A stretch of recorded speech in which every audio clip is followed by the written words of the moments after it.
우리 지훈 형제 침례받던 거 생각나시나요? 군대 가기 전에 꼭 침례받아야겠다고 임실 수영관 가서 임시 수영장 만들어가지고 화장실에서 물 대가지고 침례 줬던, 그리고 나서 며칠 후에 군대를 바로 갔죠. 아까 뭐 뒤에서 들어보니까 요한 형제 성경 2번 읽고 나오기로 했다고, 꼭 2번 읽고 잘 나올 수 있도록 또 기도해 주시면 좋겠습니다. 군대 여러 형제들이 가 있는데요, 형제들이 군생활 잘할 수 있도록 계속 기도해 주시면 감사하겠습니다. 시편 128편 말씀 잠깐 보겠습니다. 시편 128편 3절 말씀 보시겠습니다.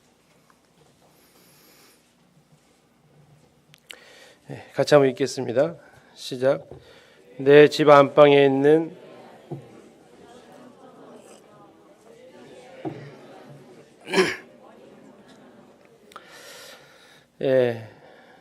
뒷부분에 보시면 내 식탁에 둘러앉은 자식들은 어린 감람나무 같다라고 표현을 하고 있습니다. 자녀들을 갖다가 비유한 것이 감람나무다라고 표현을 하고 있어요. 근데 감람나무인데 어린 감람나무다라고 이렇게 표현하고 있습니다. 그러면 결국 자녀들과 어린 감람나무가 공통점이 있다는 얘기잖아요. 저도 그렇지만 우리 성도님들도 뭐 감람나무, 올리브 나무를 직접 키워보신 적이 없기 때문에 어떠한 공통점이 있는지는 감을 잡기가 좀 어렵습니다. 근데 이제 2011년도에 이스라엘을 가서 처음 들렸던 또 처음 가이드로부터 배웠던 것이 바로 감람나무에 대한 교훈이었습니다. 이스라엘 잘 아시는 대로 감람산이라는 산이 있죠. 거기는 올리브나무 산입니다. 감람나무가 워낙 가득 차서 감람나무 동산이죠. 이스라엘에서 표현하기를 식탁에 둘러앉은 자식들은 어린 감람나무 같다. 어떤 것이 비슷하냐? 그때 이제 가이드가 가르쳐줬던 것이 4가지가 비슷합니다라고 이렇게 얘기를 했어요. 첫 번째 비슷한 점은 감람나무의 특징을 보면 이렇습니다. 감람나무는 어릴 묘목 때 이렇게 줄을 잘 맞춰서 이렇게 심더라고요. 지중해 지역에 감람나무들이 많이 있습니다. 터키, 그리스를 가도 감람나무가 정말 많아요. 이스라엘에도 많고, 감람나무 어린 묘목을 이렇게 쭉 심습니다. 줄을 맞춰 심는데 얼마 정도 지나면 열매를 딸까요? 감람나무가. 열매다운 열매를 따려는 것은 약 한 20년 정도 시간이 걸리고, 또 하나, 근데 그런 것은 상품 가치로서는 그렇게 인정을 받지 못한대요. 이게 내다 팔아도 될 정도의 상품 가치를 띄려면은 적어도 25년, 좀 긴 건 30년 정도 시간이 지나야만이 이것이 감람나무 열매로서 상품 가치가 있어서 이렇게 내다 팔 수 있다고 합니다. 이게 이제 첫 번째 감람나무의 특징이고, 두 번째 감람나무의 특징은, 다른 과일에 비해서 열매 따는 시간이 꽤 오래 걸리죠. 그런데 한번 따기 시작하면 굉장히 오래 딴다는 겁니다. 몇 년까지 감람나무가 살까요? 이스라엘에 이렇게 가고 지중해에서 흔하게 볼 수 있는, 뭐 흔하게는 아니겠지만 그래도 지중해에서 어렵지 않게 볼 수 있는 것은 1000년 된 감람나무는 어렵지 않게 볼 수 있고요. 예수님께서 그 기도하셨던 겟세마네라는 그 동산에 있는 그 나무들은 1000년 이상씩 된 나무라고 이렇게 합니다. 그리고 2000년 된 나무도 좀 뭐 종종 볼 수 있고, 익히 그 백과에 올라온 감람나무를 보면 3000년 지난 나무인데도 불구하고 계속해서 열매를 따낼 수 있다라는 그런 기록까지 되어져 있습니다. 그래서 감람나무의 두 번째 특징은 굉장히 수명이 길고 오랫도록 열매를 얻을 수 있다는 것이 두 번째 특징입니다. 세 번째 특징은 감람나무는 굉장히 척박한 환경에서도 잘 자라나는 특징을 가지고 있습니다. 밭이 좋지 않아도 석회질의 밭이 있어도 거기에서도 뿌리를 내리고 그가 생명력을 유지하면서 열매를 맺힐 수 있는 그런 특징을 가지고 있는 것이, 그래서 포도나무는 좋은 밭에다 심어야 되지만 감람나무는 그렇지 않은 이런 밭에다 심어도 오랫도록 이렇게 뿌리를 내려서 씨앗을 틔우고 열매를 맺을 수 있다라는 세 번째 특징이 있습니다. 그리고 네 번째는 이 감람나무 열매가, 기름은 많이 드셔보셨죠? 혹시 열매 드셔보셨나요? 열매? 같이 마치 곧 우리나라 그 대추인데 아직 풋대추, 그 빨갛게 되기 전에 대추 있죠? 조그마한 대추, 그 손가락 한 마디 정도 될 만한 그 정도의 크기, 이렇게 녹색으로 이렇게 열리는 그 열매인데요. 이스라엘 가서 먹어봤는데 장아찌를 담더라고요. 아우, 짜가지고, 굉장히 먹기가 좀 그랬습니다. 근데 이 네 번째 감람나무의 특징은 버릴 데가 없다라는 특징을 가지고 있습니다. 이 감람나무에서 제일 유명한 것은 어쨌든 기름이죠. 그래서 제일 첫 번째 짜는 기름은 약용으로 씁니다. 선한 사마리아인의 비유 보시면 사마리아인이 강도 만난 유대인한테 두 가지 치료를 해주죠. 혹시 기억나세요? 기름을 붓고 포도주를 발라주죠. 포도주는 소독, 알코올 성분이 있어서 소독하는 일을 하고, 기름을 이렇게 치료하는 그 역할을 합니다. 그래서 이 약용으로 쓰는 것이 처음 즙을 짤 때, 기름을 짤 때 약용이 나오고, 두 번째 짜면, 이제 보통 집에서 드시는 식용, 올리브유가 나옵니다. 세 번째, 더 이제 그것을 가지고 또 모아서 또 한 번 더 짜면, 이제 공업용, 올리브유가 그 불 때는 거 있잖아요. 그 용도가 나오고. 근데 그 정도 짜면 더 이상 짤 수 없는데 그 찌꺼기가 있습니다. 이것은 동물의 사료용으로 써서, 이 올리브는 하나도 버릴 것이, 올리브 열매는 하나도 버릴 것이 없대요. 약용부터 시작해서 사료용으로까지. 자, 이것이 올리브의 특징인데, 이 감람나무의, 어린 감람나무의 특징입니다. 그런데 이것이 우리 자녀들과 닮았다라는 얘기죠. 자, 이 감람나무 처음 쓸만한 열매 따려면 어느 정도 돼야 한다고요? 20년. 다 내다 팔면요. 25년에서 30년. 자, 우리 자녀들을 보면 어떤가요? 우리 아이들, 우리 자녀들의 모습을 보면 어느 정도 돼야, 미안합니다만 사람 구실을 좀 하죠.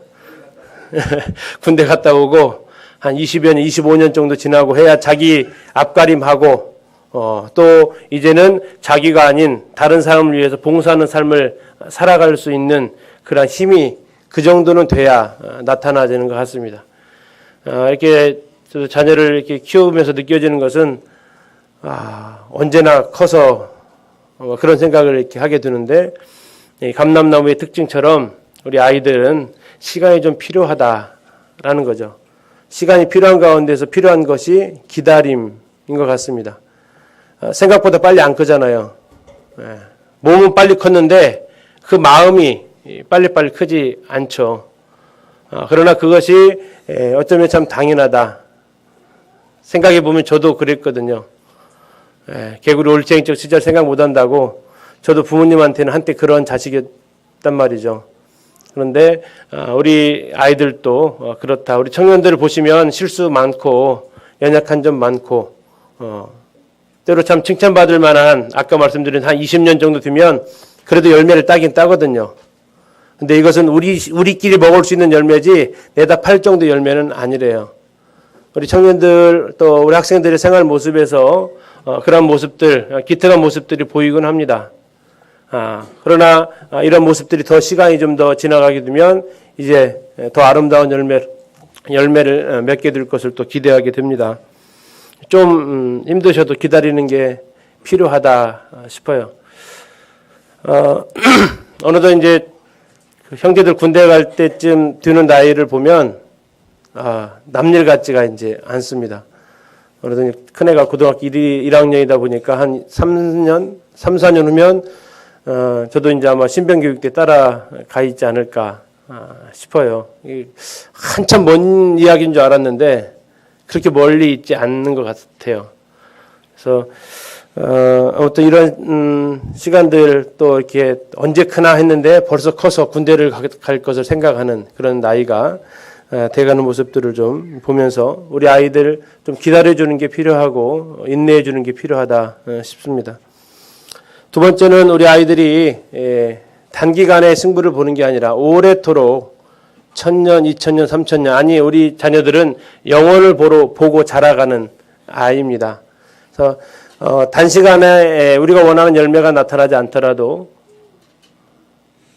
주님께서 열매 맺기 시작하시면 그의 사역이 주님 오시는 그날까지 영원을 바라보면서까지 그 사역이 열매가 맺힐 수 있도록 우리 자녀들이 되어지기를 또한 우리가 소망하게 되죠. 세 번째는 좋은 환경에서 자라게 해주는 거 이게 과연 좋은가? 그렇지만은 않은 것 같습니다. 제가 이제 아이들 키우면서 제일 처음에 아이들 키우면서 했던 기도 제목은 그거였습니다. 아프지 않게 해주세요. 안 아프게 해주세요.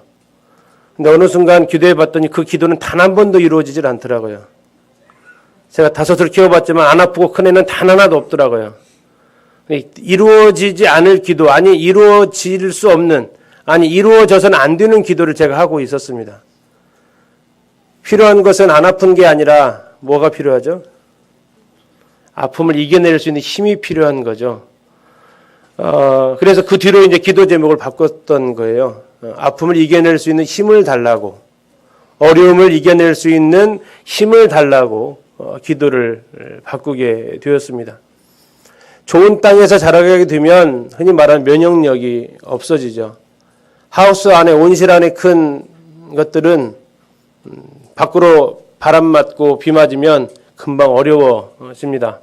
때로는 좀 늦더라도 시련을 겪어내보면 강하게 커나가는 것을 보게 됩니다.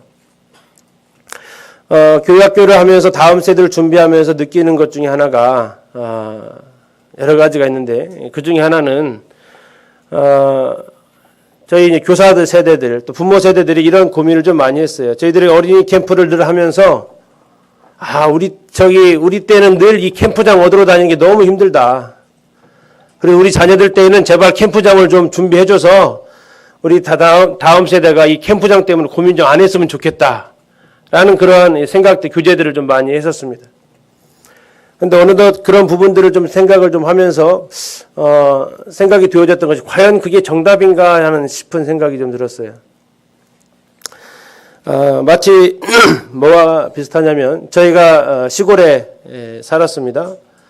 저희 동네에 아스팔트 길이 놓여진 것이 제가 중학교 들어갈 때 아스팔트 길이 중학교 2학년 때 아스팔트 길이 놓아졌어요. 비포장도로 타보신 분 아시죠? 비만 오면은 머리가 천정을 막 치고 올라가잖아요. 그런 길을 타고 다니다가 아스팔트가 딱 생기니까요. 얼마나 편하고 얼마나 좋은지. 그때는 정말 아스팔트 길이니까 튈 일도 없으니까 손잡이를 안 잡고도 갈 수 있었어요. 코너 도는 것도 뭐 가볍게 중심 잡으면서 튈 일이 없으니까 길이 워낙 판판하니까 그랬습니다. 그런데 그것을 모르는 사람들, 그 과정을 몰랐던 사람들한테는 이 아스팔트가 있기 전에 그 불편함을 몰랐던 사람들은 아스팔트에 만약에 이제 잘못해서 돌이 하나 올라왔다고 한번 생각해 보십시오. 저거는 돌멩이가 하나 길에 올라왔어요. 그런데 차가 그것을 갖다가 못 피우고 차가 그 돌멩이를 박히고 타고 넘어갔어요. 차가 어떻게 될까요? 한번 쿵 하겠죠. 그럼 어떻게 반응할까요?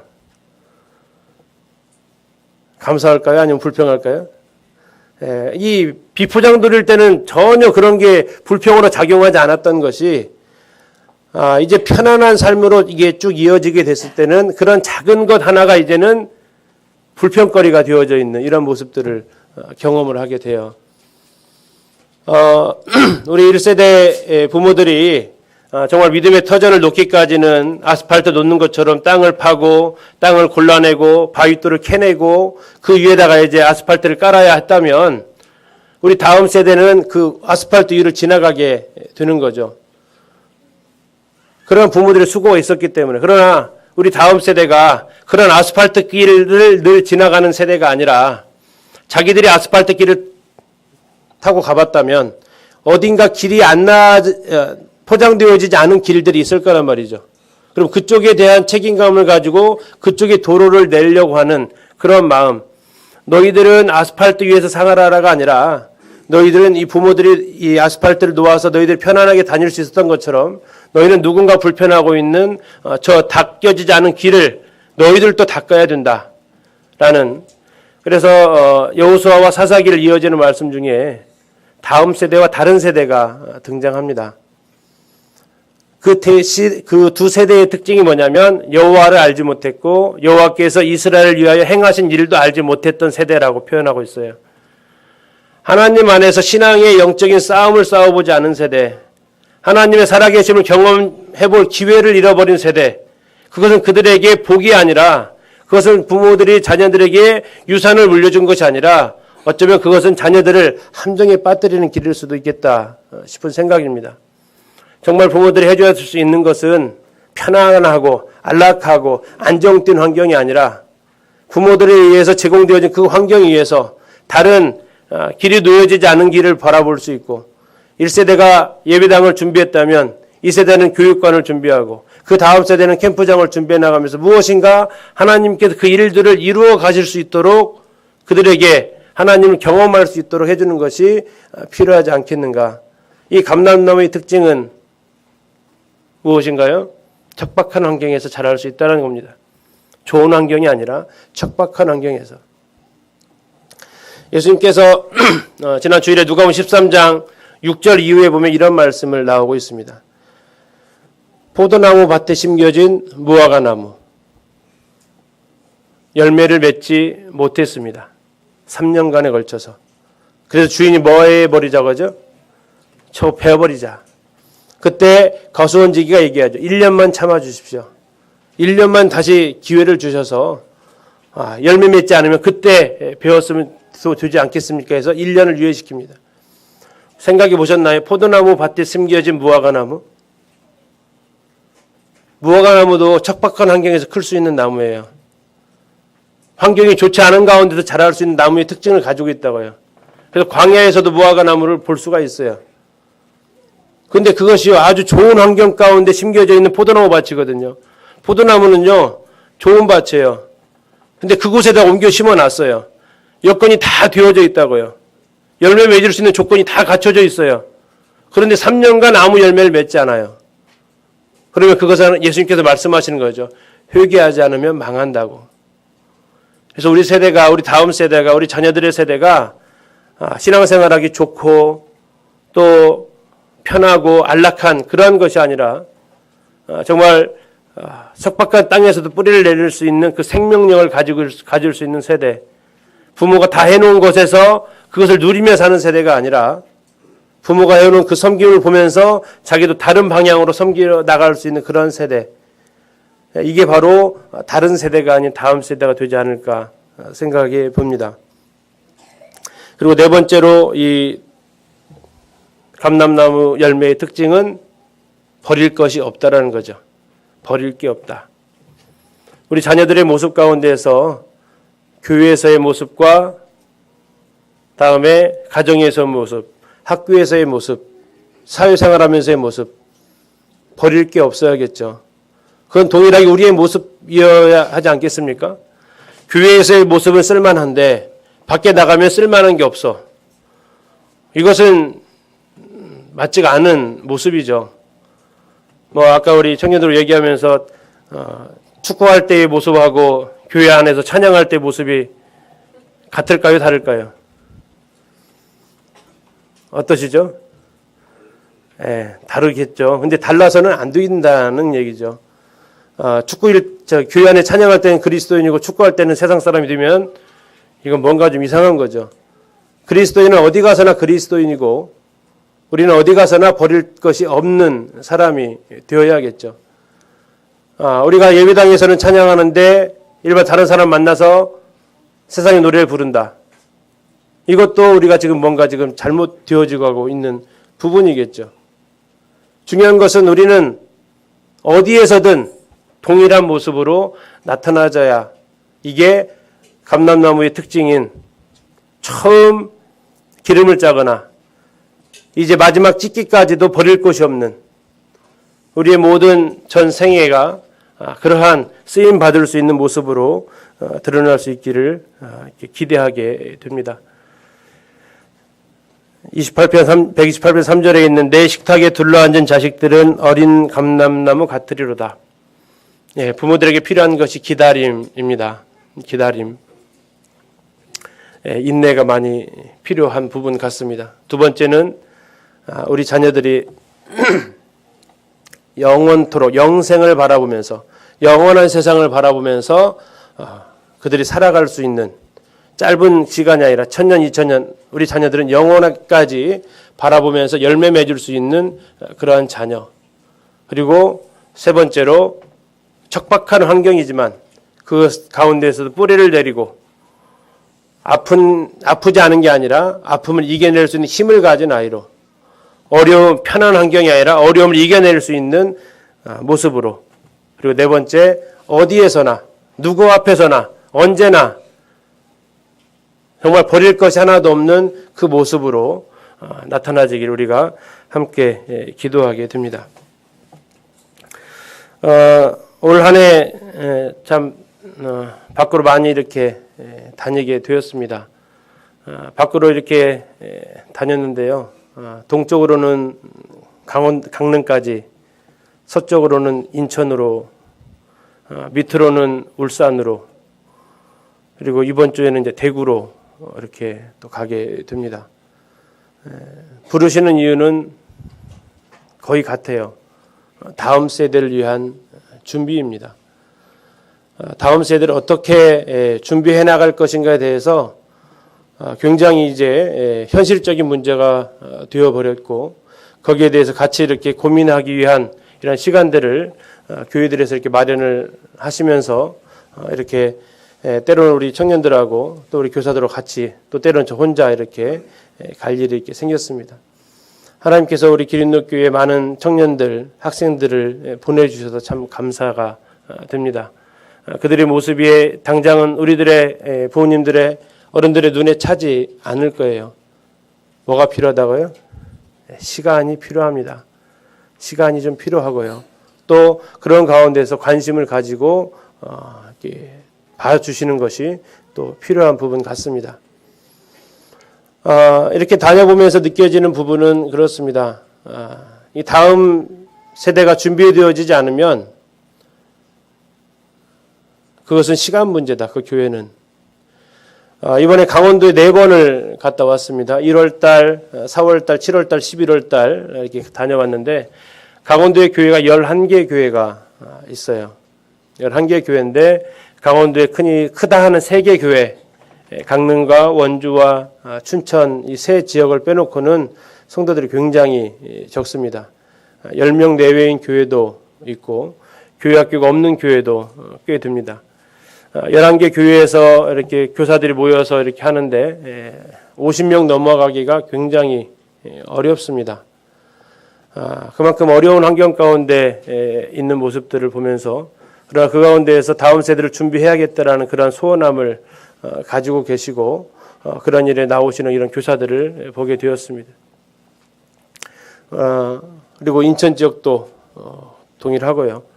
이번에 이제 토요일 날 대구 팔곡로교회에 이번에 방문을 해서 주일 날 성도님들과 교제를 하고 올 계획인데요. 거기도 이제 다음 세대에 대한 고민이 있습니다. 거기도 꽤 젊습니다. 장로님들도 여러분 계시는데 그러나 어쨌든 이 다음 세대는 한국 교회의 이제 화두가 되어 버렸습니다. 지난 10월 달에는 충청 지역 장로님들 모임에서 그리고 11월 달에는 호남 지역 장로님들 모임에서 이 다음 세대, 이 교회 교육에 대한 이 부분들을 계속해서 이렇게 부탁을 하셔서 다녀오기도 했습니다. 기린노교회 다음 세대는 어떻게 준비되어지고 있는가를 다니면서 더 생각하게 됩니다. 우리 교회는 과연 다음 세대를 어떻게 준비해 가고 있는가? 우리 학생들, 우리 청년들은 준비되어져 가고 있는가?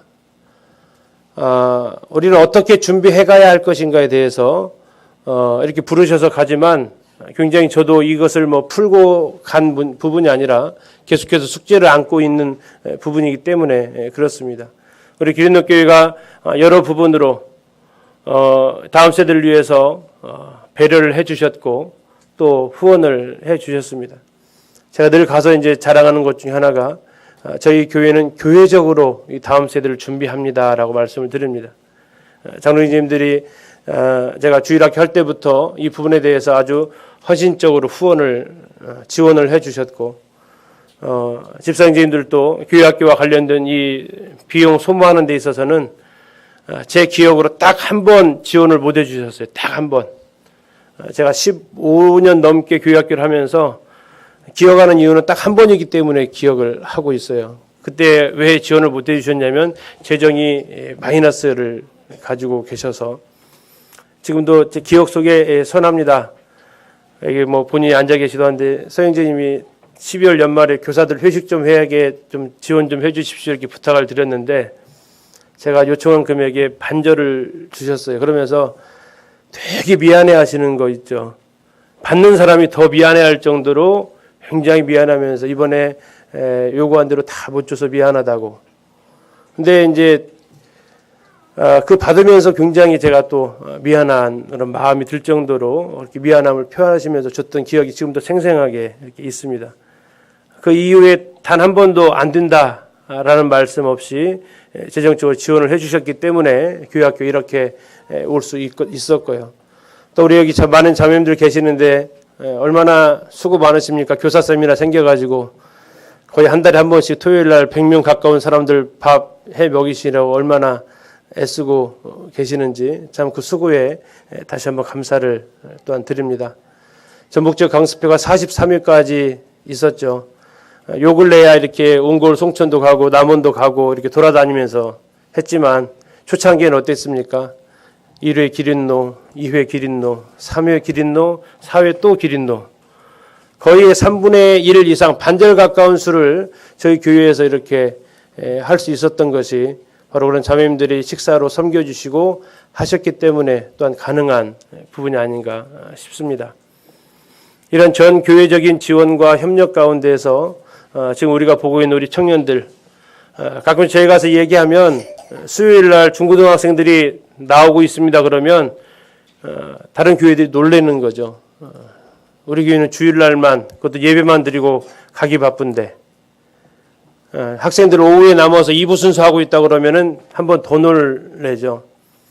그러다가 토요일날 나와서 찬양 연습하고 있습니다 그러면은 이제는 놀랄 힘도 없을 정도로 놀랍니다. 그리고 금요일 날은 학생들이 교제하기 위해서 또 모입니다 그러면 그들이 말을 잊지 못할 정도 놀라시는 교회들도 있어요. 이러한 모습들이 우리 학생들이 노력하는 부분도 있지만 교회적으로 기도하시고 우리 부모님 세대들이 계속해서 이런 일들에 후원해 주시고 또 이제 우리 청년들 학생들 바빠질 때 돌아왔죠. 우리 부모님들 벌써부터 걱정되실지 모르겠지만 이제 캠프가 한 달이 앞으로 다가왔습니다. 호남 어린이 캠프부터 학생 캠프에 이르기까지 우리 청년들이 그 캠프의 스텝으로 또는 봉사로 수고하는 이런 모습들이 제가 봐도 안쓰러울 때가 많아요. 제가 봐도 참 미안할 때도 있고 근데 부모님 보시기에는 자녀들이 그러면 아마 그런 마음이 더 드시지 않을까 싶습니다. 그러나 이런 일들, 이런 활동들을 함으로써 그 튼튼함이 우리 교회 학교에 영향을 그대로 주면서 우리 아이들이 자랄 수 있는 힘이 되어지고 있습니다.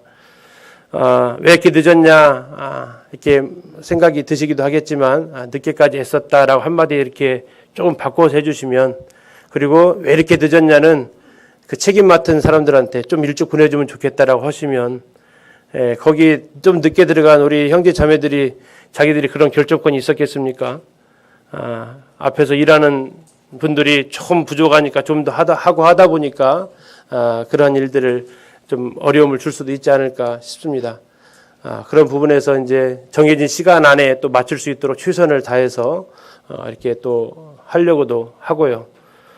그런 어쨌든 이런 부분에 섬기고 또 캠프에 가서 섬기고 또 강습회 스텝으로 섬기면서 교회학교를 바라보는 시각이나 안목이 그만큼 더 넓어지기도 합니다. 그리고 그것은 결국 우리 아이들의 영적인 혜택으로 또 돌아가게 되죠. 그래서 우유를 배달해 먹는 사람보다 우유를 나눠주는 사람이 더 건강하듯이 우리가 그런 혜택을 받고 있는 것보다 우리가 그런 혜택을 줄 때 교회가 더 건강해질 수 있고 다음 세대가 더 건강해질 수 있으리라고 또 이렇게 보게 됩니다. 또 그런 것들이 나타나고 있고요. 아무쪼록 우리 다음 세대들, 우리 상해 식탁에 둘러앉은 우리 자녀들, 그리고 오늘 이 시간에 우리와 같이 이렇게 집회에 참석하고 있는 우리 자녀들, 우리 청년들의 모습 가운데 하나님 앞에 또한 큰 감사가 되어지고 하나님의 교회 안에서 이러한 우리 청년들의 모습이 계속해서 더 건강한 모습으로 드려질 수 있기를 또한 소원해 보게 됩니다. 오늘 군대 갔다 온 형제들이 간증을 좀 더 길게 할 줄 알았는데 갑자기 부탁을 받아서 그런지 다음에 휴가 나올 때는 간증 준비하고 부대에서 준비하고 부대에서 깨달은 말씀도 좀 나누시고 영적인 군사로 그리스도의 좋은 군사로 물론 대한민국의 군사로 부름 받았지만 그리스도의 좋은 군사로 이렇게 쓰임 받을 수 있도록 간증을 하러 나가는데 성경책도 안 들고 나가는 모습이 아니라 성경을 들고 가서 성경을 펴고 하나님 말씀 가운데 어떻게 하나님 나를 훈련시키셨다라고 이렇게 말할 수 있는 이런 모습으로 더 그리스도인 군사답게 건강해지기를 우리가 좀 더 기도를 해 주셔야 될 것 같습니다. 여기는 계신 분들이 군대 가 있는 우리 형제들 이제 추운 계절 다가오는데 잘할 수 있도록 아까 기도 부탁도 하던데 우리 한주찬 형제 더위에서 기도 해주시고 또 남아공 가 있는 주영자매 이제 비자 재발급 받을 시간이 다가오는 것 같아요. 그것을 위해서도 기도해 주시고 또 미국에 가 있는 기은이 또 호주에 가 있는 은찬 형제 우리 다음 세대들이 영육간에 강건할 수 있도록 또 계속 기도해 주시면 감사하겠습니다. 감사합니다.